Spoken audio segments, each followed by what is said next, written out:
Studios Productions. Hello everyone, welcome into the first installment of the Laur Studios podcast, talking about the Silver Beats today and their 10th anniversary. We're going to get into the first album, Through the Time of Life. I'm going to turn it over to Ryan for the first question. What was the original idea that started this album? So, Through the Time of Life, our very first album we ever did, we didn't actually anticipate making one. So when we first did it, all the way back in 2016, we were just writing for fun, and we didn't actually know how to make an album or how to actually produce a song. Right. So we just made 10 songs and then decided, hey, why don't we actually start trying to make an album here? So we actually started taking pictures for what we were planning.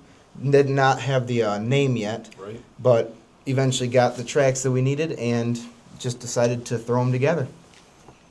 What is the inspiration behind the title of the album? So we really didn't have an idea of what to call it. As you said before, we had 10 songs. We didn't really have an album ready to go. We didn't know what our vision was. We didn't even know that there was going to be a second album. So as we started working on this first album, we thought, well, what is this going to start? Where is this going to take us? So we decided and landed on the name of Through the Time of Life. We figured it might represent the journey that is ahead of us after this album. Which song came together the fastest and which gave you the most trouble? So I'd say Fractured Love was probably the easiest that we did, just for the sheer fact, once we had the lyrics for it, we just quickly did it. It was then, we just got it done quickly. Beautiful Blues took a little while. I will say, I think the one, if you agree with me, that gave us the most trouble is The World. We had to line up the piano and drum tracks, and then we did the guitar track. we did those live. Right, and then the guitar track was what gave us I would say the most difficulty out of the whole album was the guitar track. Yeah. The guitar track was originally done on piano. I had an idea on piano, and we had to then transpose it, which at the time we didn't know how to do that. So I didn't even know how to actually play guitar at the time. So we had to transpose from piano to guitar, and we had to play it at half speed, which is something that I don't think anyone really knows. We recorded it at half speed and later sped it up to match the track. Yeah, so I could not actually, difficult. at the time, I could not actually play the guitar fast enough to successfully do the guitar solo. So we had to slow it down enough that I could actually have an opportunity to pluck along at it. Right. I would have to say The World's probably the most difficult track for us at the time. It really was. Yeah. Now that you say it. What song on the album changed the most from the demo to the final product? Now that would have to be Beautiful Blues. Yeah, Beautiful Blues. We then later released the original version on the early sessions, and when you go and listen and compare the two, which we will actually do right now in just a moment, when you compare the two, it's significantly different. The intro is completely different. There's a lot more of a fuller sound on the final album version. Personally, we like the stripped-down version in the early sessions, but it did so happen to significantly change. It was kind of unexpected. We did a quick drum track. I believe Stakely left for the weekend. I started to add in a couple more parts, and then we had a completely different version, a whole completely different genre of Beautiful Blues. So we're going to listen now, and we'll compare the two. So we're going to start with the album version.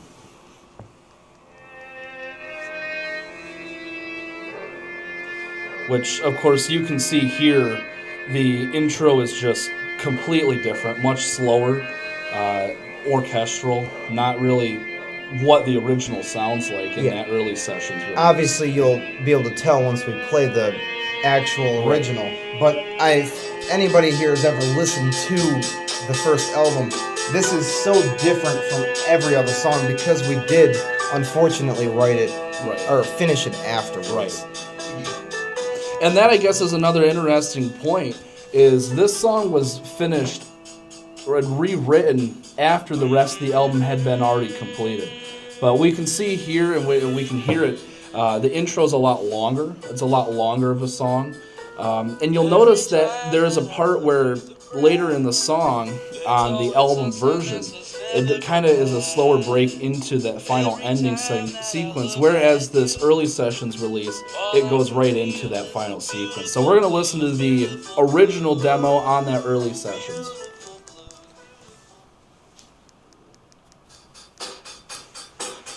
Now, Notice it starts with instantly, the drums, yeah, right. instantly it's, you can tell it's faster tempo. There's no long, drawn-out intro. And it's a little bit of an intro, but not nearly as long.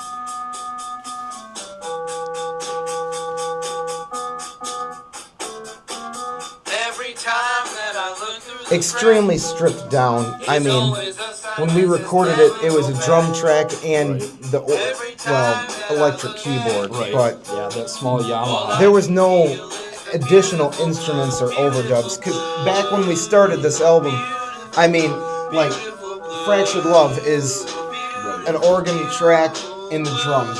Same for Beautiful Blues. I mean, I Forgot Your Name was guitar, bass, and us singing.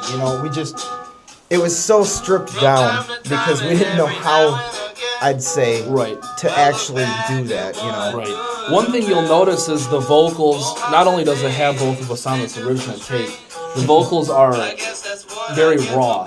There's no filter, there's no cleaning up. It was just a very straight, sharp cut and jagged, which a lot of those early releases were. Well, yeah, And- I mean, and that's we didn't have the significantly technology Right. or the knowledge to do Right. it. If you can skip to the Yeah. section where we go into the break, I don't think we're too far off. Yeah. Is when you'll really hear it, right? Which you'll notice it goes right into that ending sequence, and I'll overdub here the final album version.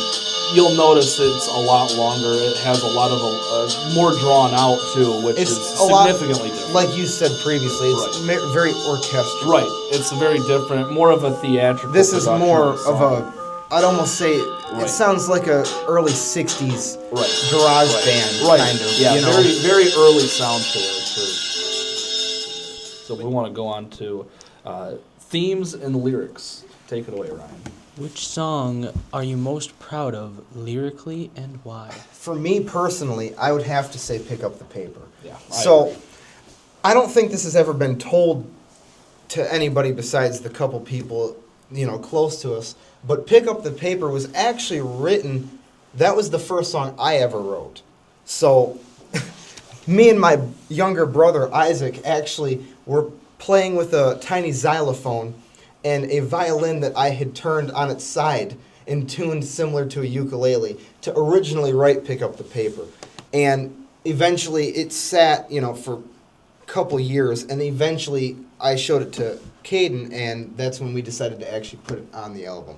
Right, and I have to agree. I mean, especially seeing that first rendition of the lyrics, we just had a little bit written down, and seeing it turn into a full song, which eventually became our first originally written song. Not our first finished one, but I think that's what makes it a little bit more special for us, I'd have to say, is seeing those early songs finally go to life and be able to be you've had it for so long, right. and you never did it fully. And it sat for a number of years. I mean, the song was recorded in 2021, and you had written it several years before. I had written it in 2016. Right, so it had sat for a number of years, and finally being able to finish it and relive that early year of us trying to figure out what we wanted to do musically is really nice to be able to see that come to light. So I think most proud lyrically, it would have to be Pick Up the Paper. Yeah.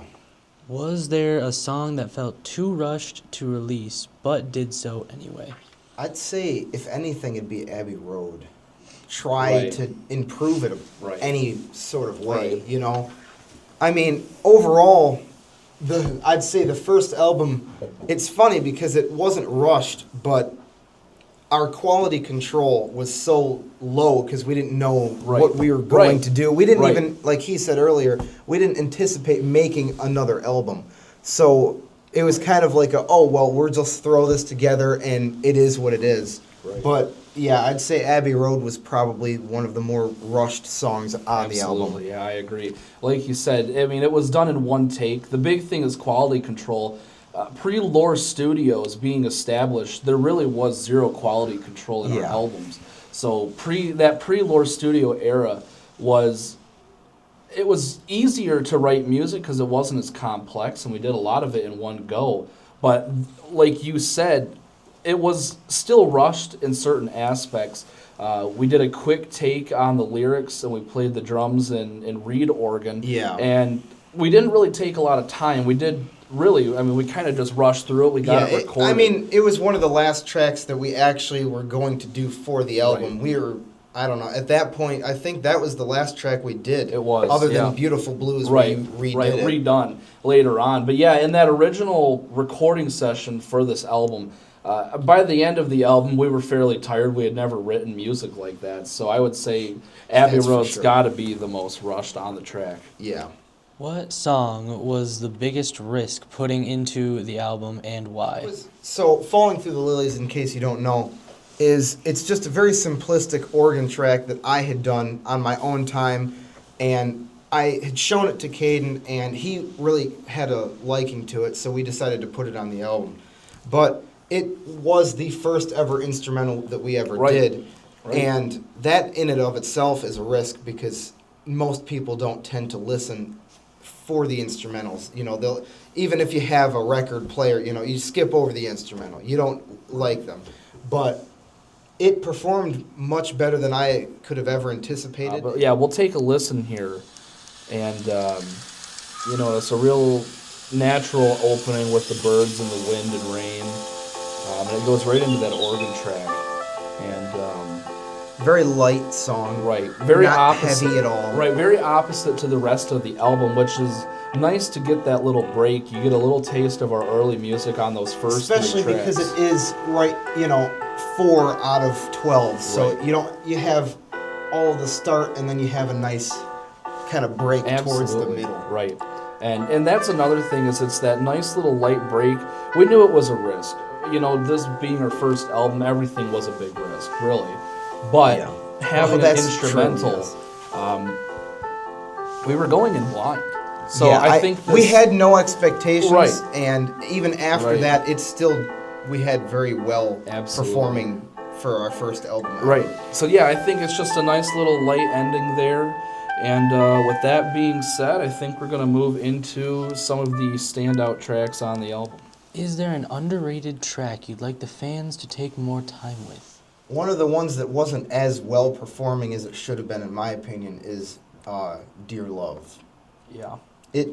I like it. It was written towards the end of the album when I did Right. it, but I like it myself. It's a nice little light kind of track, kind of sad lyrics, but I'd say that's a rather nice one. I'd say Dear Love is definitely one of those tracks that if you go back a couple years later and give it a listen to, you'll pick up on some of what you see now in our current music and how that shapes. So yeah, I would say if you get a Yeah. chance, go ahead and go back and listen to Dear Love, and if you get a chance, pick up our albums on Elastic Stage. Exactly. To go ahead and listen to a slightly altered version of Dear Love where you'll hear some of those earlier notes.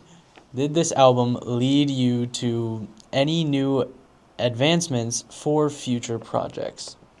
Well, obviously, with this being the first album, I think this is what really deserves all of the credit for our current projects. It laid really does. all of the groundwork. Absolutely. This, everything. This started our 10 years of music, and I would say ultimately at the end of the day, this album deserves the most credit out of the 7 we've worked on so far. by far, I'm sure. And I would say, really, it led to where we are today. So I guess answering the aspect of leading to new advancements, it led to every advancement.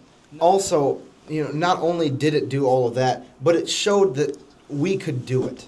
Because when we first started, we didn't think we could actually do it. You know, nobody just releases an album. So when we finally got it done, we finally actually released it. It showed as proof, you know, for future reference that we could actually do this, you know. Finally, are there any interesting quirks that can be found in the album? Well, I would definitely say we use a software called BandLab. We've been using it since the second week it's been available publicly. And something big that was never available, is the denoise feature. Exactly. So a lot of background noise in the first 4 albums, really. 4th album is when it became available, and that's when we started using it a lot. But this first album, you can hear a lot of interesting background noise. So if you ever get a chance to split some of our songs, BandLab is a free application, by the way. So if you want to go in and use the split feature, You can isolate each I would track, definitely yeah. recommend doing that if you're interested. We do it for our own music quite often. So I would say background noise, you can hear a lot of interesting things. Sometimes there's a couple little side conversations that we're having in Yeah. between lyric takes. We didn't know how to cut a lot of things at the time either. So something we had to do was just stay quiet in between verses if there was pauses. So sometimes we would be whispering things for the next or upcoming verse. Laughing. And laughing. And it's there quietly if you can hear it. Yeah. And it shows a There's lot plenty. of There's it plenty of shows the grittiness of our first few really records. It just shows a lot of the raw emotion that was there and where we've come from. If you have anything, definitely go ahead and add it in there. Yeah, I mean, I for sure agree with you there. If you actually listen on Fractured Love, the lyrics are not exactly what we normally wrote at the time. And I don't know if you recall this, but we actually got the name Fractured Love from one of the very early OnStart AIs at the time. Yes, absolutely. So basically, when we had first started recording, we never were very good at writing titles for songs. Right. So we couldn't figure out what we were going to actually name the song. So we would just go into the AI, type up song idea names. Fractured Love came up for the one. We would always make sure that, it actually wasn't a song. Right. And that's how the name Fractured Love was born, and I think a little bit of the lyrics of it too. Mm-hmm. Yeah, absolutely. Just we had done that to get it started. Right. And that's something to expand on what you bring up. Those first, we haven't used it in recent albums, but Yeah. those real early OnStart AI applications that you can find on the internet, they were rough. And Yeah. that also reflects here in some of the titles and some of the lyrics. They're a little bit stiff feeling. And so it kind of reflected where we came from. We learned how to lyrically write more advanced pieces from that, and it definitely evolved into something Yeah, huge. I mean, it helped us in the beginning for sure. Absolutely. But yeah, if you listen through, no, we didn't get the title from that. No. But yeah, a couple songs, they seem a little stiff. They don't seem exactly like what we write now or what we even wrote at the time. And that is because we just found a way to get a basic idea to actually start doing it. And then we could go from that and finish it. Right, absolutely. And I think that about does it here for the Laur Studios podcast, episode 1 of the Silver Beats. We're still in the middle of the 10th anniversary, and we've got more to come. So make sure you tune back into Laur Studios podcast, and we'll see you on the next one. Enjoy the rest of your evening, folks.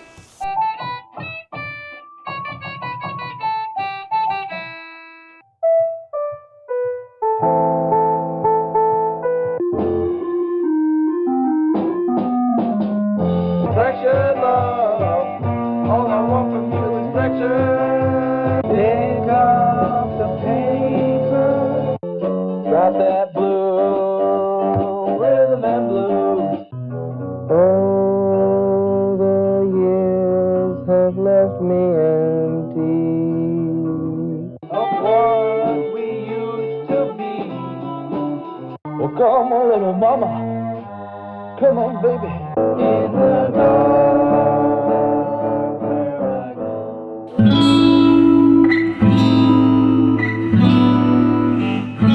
Laur Studios Productions.